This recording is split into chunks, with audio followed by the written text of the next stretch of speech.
इन वक्त मौजूद आहियां घारो में जॾहिं त 2 सालनि खां वठी घारो नंबर 2 जेको आहे मुकमल तौर बुॾंदो अचे। वजह इहा आहे त घारे शहर जे बरामा जेकी जबलनि जी नहर जेकी आहे सा मटींदी वई ऐं उनखे रोड जे हेठां निकाली न लो, पर जॾहिं रोड ठहियो पए उन दौरान जेको FW पारां जेको उनजो नहर जो जेको निकाल सो बंदि करे छॾियो ऐं उन खां पुठियां जेको बरसातूं वसियूं जेको नहर जो पाणी सो घारो नंबर 2 में अचो, घारो नंबर 2 जेको मुकमल तौर बुॾी वियो।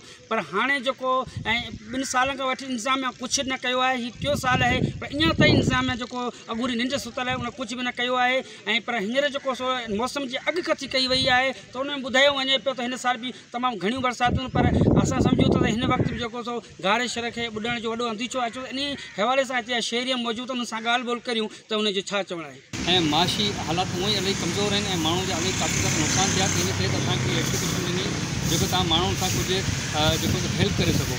ऐं उनखां पोइ उन एप्लीकेशन में असां जेका हाउस होल्ड आहिनि घरनि जा उन्हनि जा फैमिली मेम्बर जा नाला ऐं उन्हनि जी मुकमल डेटा, उन्हनि जा मोबाइल नंबर NIC सही लिस्ट ठाहे असां जेके छटा ऐं डिप्टी स्पीकर जेको साहिबा जी फर्दनि खे असां ॾिनी हुई ऐं उनखां पोइ कुझु कोन थियो। उनखां पोइ असां DC छटा खे ॾिनी हुई, उन्हनि असांखे हिकिड़ो लेटर इशू कयो जेको मुखियाकार साकरो खे लेटर इशू ट्रांसफर थियो। उनखां पोइ उन्हनि मूव कयो तपेदार वटि ऐं तपेदार खां पोइ हेठि ग्रास रूट ते जेको कमु करण लाइ उन्हनि इंस्ट्रक्शन ॾिना, पर उन ते को बि इम्प्लीमेंट कोन थियो। हींअर ताईं का बि अहिड़ो इंतज़ाम कोन थियो आहे जंहिंजे करे बरसाती थियण सबबु जेको वरी जेका बोर्ड जा ख़तरा जेका आहिनि उन सां निपटण लाइ का बि अहिड़ो इंतज़ाम कोन थियो आहे। असां CMC सां हाई कोर्ट सां ऐं FW जेका अमलदार आहिनि ऐं DC छटा सां अपील था करियूं कि जेको इहो कमु जेको थियो पियो जेको हले पियो कमु उन ते नोटिस वठनि, ताकी वरी बि जेको घर नंबर 2 ॿुॾण जे ख़तरात में आहे ऐं उनजो को न को जल्द में जल्द इंतज़ाम कयो वञे ताकि माण्हुनि जो नुक़सान न थिए। महिरबानी। तो ये मसला है कि जब तक ये उपकरण हमारे प्राइम मिनिस्टर साहब या फौज रेस्क्यू में भी फौज आती है कराची में, लेकिन घरों में कोई नहीं आती। घरों का भी निज़ाम बना था, ये माशाल्लाह अच्छी बना था, लेकिन अफसर तक घरों के जो टाउन अफसर है वो पैसा गबन कर गए। तो इसके लिए प्राइम मिनिस्टर को अपील है। अच्छा, घरों कितने सालों से डूबता आ रहा है? काफ़ी सालों से डूबता है। 1 नंबर तो ज़्यादा जाता है, 2 नंबर भी उधर डूब जाता है। यहाँ तक के घरों में लोगों के फर्नीचर तैरते हैं, हम तो देखते रहते हैं, फिर रेस्क्यू के लिए हमें भी जाना पड़ता है। अच्छा, अभी को आप उसको अपील कर रहे हो? मैं तो प्राइम मिनिस्टर साहब और पाकिस्तान के चीफ आर्मी हैं, उनसे अपील करूँगा लिहाजा पहले ही इन जगहों को, हसास जगहों को, क्योंकि यहाँ गरीब मजलूम बोझ है, सामने समंदर है, ठाठा मारते हुए समंदर है, इसीलिए ज़रा इसका एहतियात किया जाए और इस बैग जो लाइन जा रही है इसको जल्दी से जल्दी इसकी निकासी जो है बाल समंदर तक की जाए, इसको डूबने से बचाया जाए।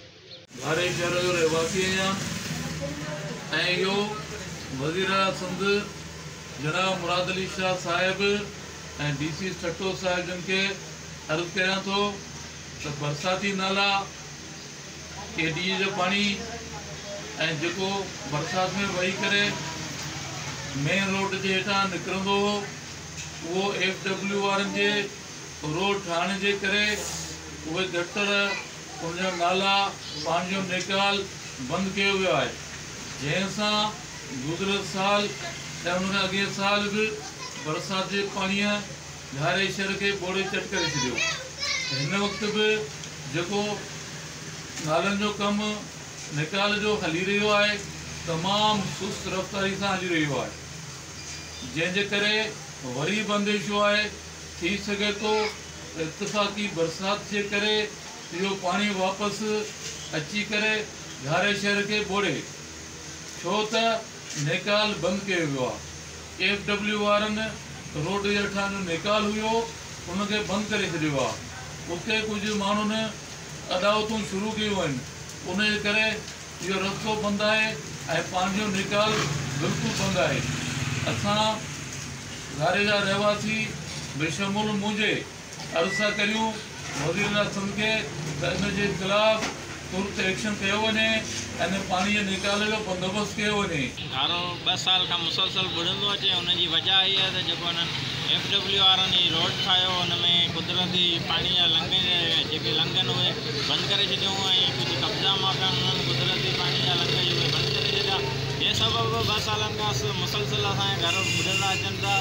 असांजो लखें रुपए जो नुक़सानु थी वियो। असां DC खे एप्लीकेशनूं ॾिनियूंसीं, AC खे ॾिनियूंसीं, तपेदारनि खे चयोसीं, उन्हनि खे एप्लीकेशन, पर अॼु ताईं को अमल न थियो। अॼु ताईं उहे कुदरती पाणी जा जेके लंघन उहे मुकमल तौरु बंदि पियल आहिनि। हींअर वरी बरसाति अचण वारी आहे, असांखे ख़तरो आहे त वरी बि हींअर ॿोॾि ईंदी, असांजे घरनि में नुक़सानु थींदो। असीं वज़ीर आला सिंध खां ऐं इमरान ख़ान खां अपील था करियूं त ख़ुदा कुझु न कुझु कयो वञे, कुदरती लंघ जेके बंदि थियल आहिनि पाणी जा, इन्हनि खे खोलियो वञे त आईंदा ते ॿोॾि न अचे। जी बिल्कुलु नाज़रीन, घारो शहर जे रवासियुनि जूं तव्हां ॻाल्हियूं ॿुधियूं त हुनजो इहो चवणु आहे त जेको घारे शहर जे भर मां जेकी नहर अचे पई, जिन जो रोड ठाहिण करे जेको निकाल बंदि कयो, जिन जे करे हाणे घारो नंबर 2 जेको आहे, यानी कि सॼो घारो शहर जेको ॿुॾे थो ऐं असांजा लखों रुपयनि जा नुक़सान थियनि था। हुननि DC ठट्टो, सिंध हुकूमत ऐं वफ़ाक़ी हुकूमत खां हिननि मुतालबो कयो आहे त हिनखे निकाल ॾिनो आहे, जीअं त असां नुक़सान खां बची सघूं। रिपोर्टर हकनवार चांडियो सां गॾु cameraman Ahmed Chandio, Jacob news ठट्टो।